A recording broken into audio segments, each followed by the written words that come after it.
Telugu news మినిట్కి స్వాగతం. నిమిషంలోనే తాజా వార్తల కోసం చూస్తూ ఉండండి.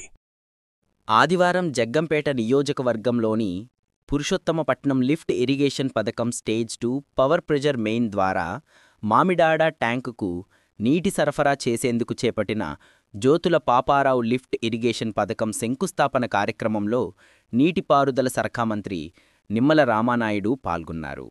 ఈ సందర్భంగా ఆయన మాట్లాడుతూ, జగ్గంపేట ఎమ్మెల్యే జ్యోతుల నెహ్రూ ప్రత్యేక శ్రద్ధ కారణంగా ఈ పథకం మంజూరు చేయడం జరిగిందని తెలిపారు.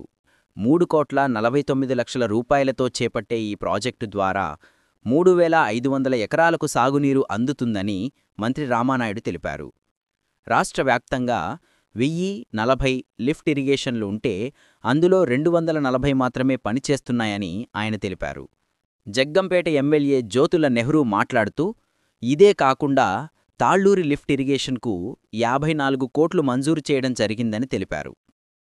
మరిన్ని అప్డేట్స్ కోసం మా ఛానల్ని సబ్స్క్రైబ్ చేసుకోండి. ధన్యవాదాలు.